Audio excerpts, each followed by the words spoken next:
మీ చాయ్ మా సాయ్ కలిస్తే భలే hi. Namaskaram. Welcome to a Mahabharata series, Mahabharata Relevance in Modern Day Life. In today's episode, we are going to talk about math sense in Mahabharatam, use of meticulous math, both qualitative as well as quantitative in the field of economics, taxation. We'll also touch on few other fun stuff like Katapayati, and we'll take for each example. When we talk about impressive math, we'll talk about Akshouhini. We'll talk about the magnanimity of the time scale from the granular sub-second, which is Paramanu, to Mahakalpam. So it goes into a grand level. Yeah. So looking forward to. Do you want to get started with Akshouhini? Sure, yeah. So Akshouhini, what is Akshouhini? Akshouhini is the modular formation of the army in Mahabharata, which is referred to it. And if you see the Akshouhini, the word, it has 21,870 chariots, 21,870 elephants, and 65,610 horses, and 1,09,350 soldiers. So this is one Akshouhini. And if you have read Mahabharata, you would know that Pandavas had 7 Akshouhinis and Kauravas had 11 Akshouhinis. I mean, so okay, what does it mean? It's just numbers. But if you see the the size of it and how it is formed, how modular it is formed, it gives you goosebumps, for example. See, it has 9 hierarchies actually. So the smallest form of the pod or the module or modular formation is called Patti, so which has 1 chariot, 1 elephant, 3 horses, and 5 soldiers. And if you keep on going, 3 Pattis make Senamukham. 3 Senamukhams make 1 Gulmam, and 3 Gulmams make 1 Ganam, and 3 Ganams make 1 Vahini, and 3 Vahinis make 1 Prutam, and 3 Prutams make 1 Chamam, and 3 Chamams make 1 Anikini.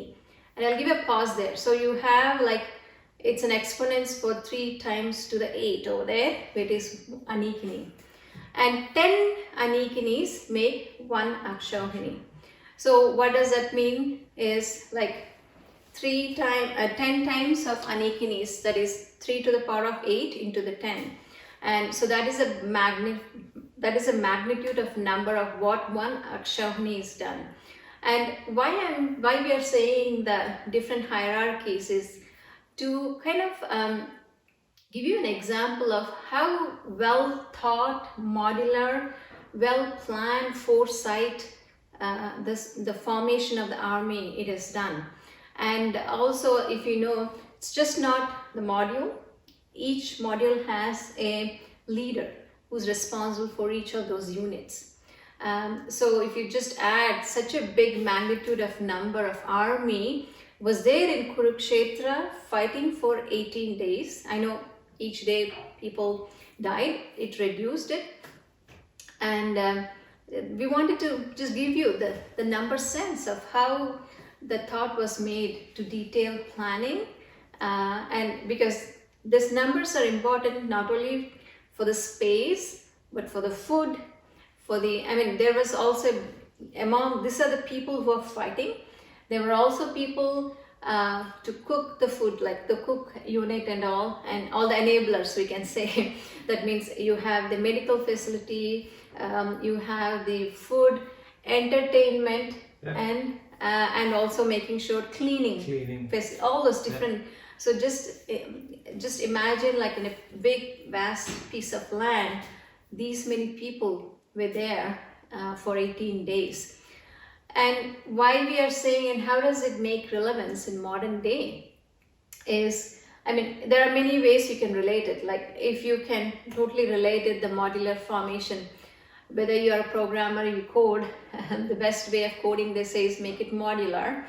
And also I can, like now, if agile is the way, or the safe agile is in all organization, and the smallest form is called pod. And when you have a big initiative, you kind of estimate the effort in the form of, okay, how many pods this will take.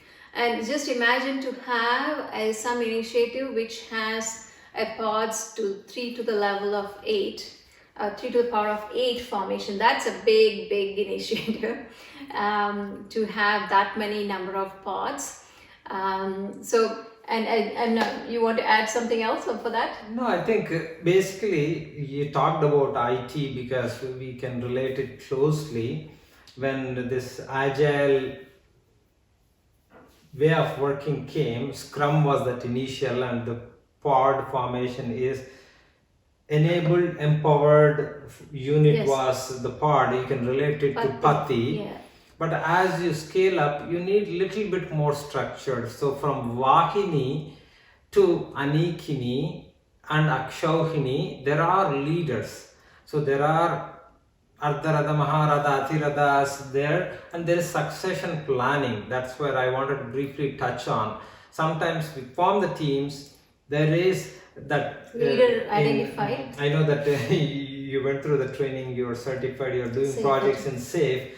That's like you have that release train kind of a concept here. But you can take it and apply it to your retail, you can take it to your healthcare. While preparing this, you also mentioned, hey, it can apply to school boards, schools. Yes. So I don't think there is a limit. Yeah, and it's just not a number formation, as I was saying, the succession planning. Not only identify the leader, but who would be the next leader. Because if you all read Mahabharata, you know that like in Kauravas, they had many senapatis, because first was Bhishma, then Drona, then Akarna, then Shalya, and of course in the last we had Ashwatthama. But they were ready with those people in case if the leader, the major senapati is not there, as a succession planning. So that's a beauty. We just wanted to bring it in just a small summary form. And besides that, there are also other references when it comes to number senses, whether it's in economics or tax. And do you want to shed light on those things? Yeah, I will touch briefly on the time format version. Now, of course, not only Mahabharatam, a lot of Puranas go into it, but Mahabharatam really says that the minute unit of time is like 1/30th of a second kind of a thing. It goes into 26 microseconds to 30 microseconds depending on who you hear. But there is also a unit called Paramanu.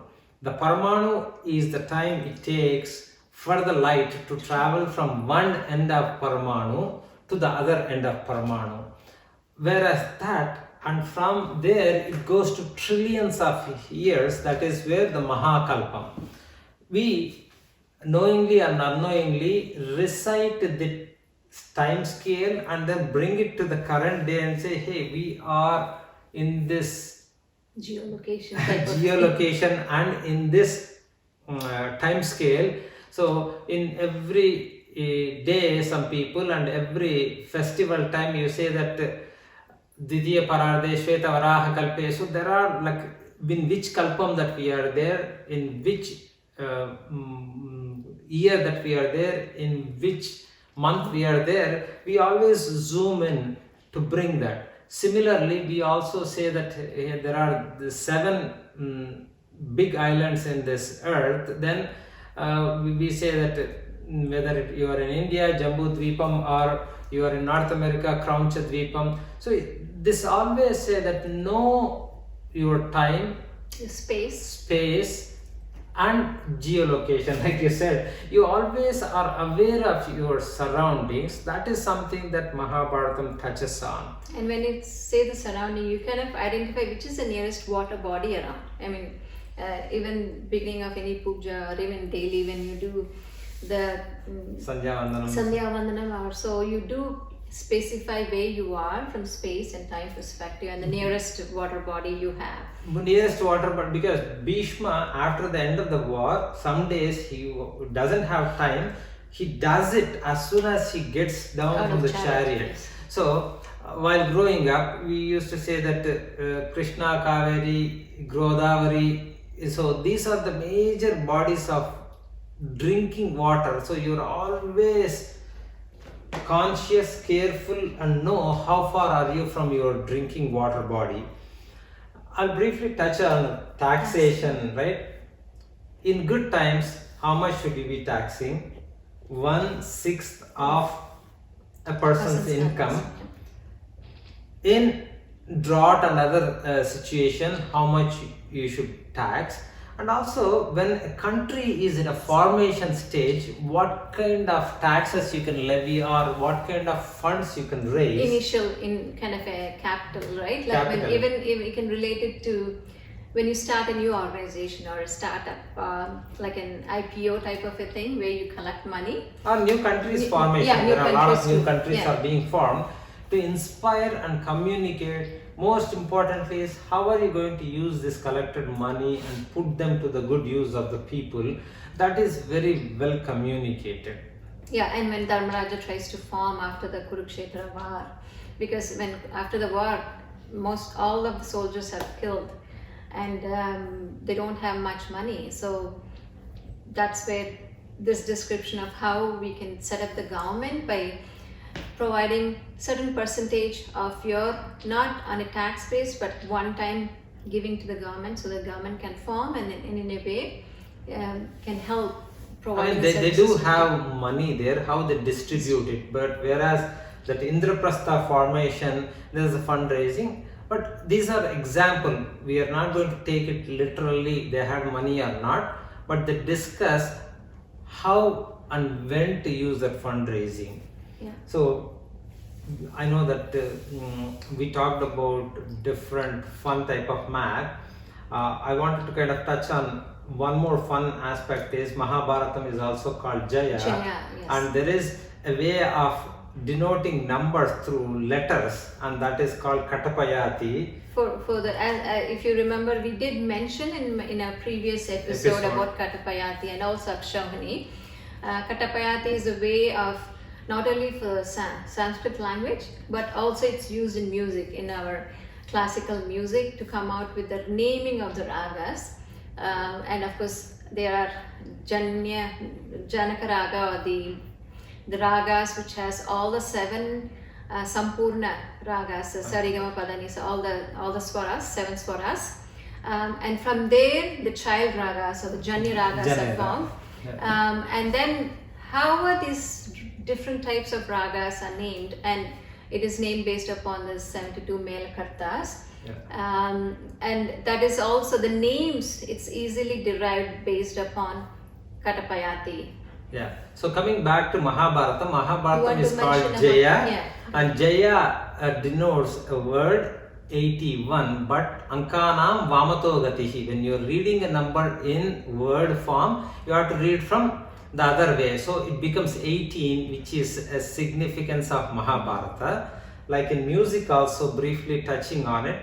As an example, the very first raga is Kanakangi. Kanakangi, if you put it Ka-na is 1-0. Again, if you reverse it, 0-1 is the first raga. All the 72 ragas so intuitively and by nature they have that name formation.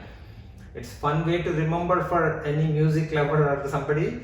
But Katapayati, I can go on, give you so many examples, right? Like in Saundarya Lahari, it comes Gunanika. Gunanika represents a number of 1053, which is again relates back to a number of namas in Lalita Sahasranamam. So in Sanskritam, this Katapayati is a very inherent form of it.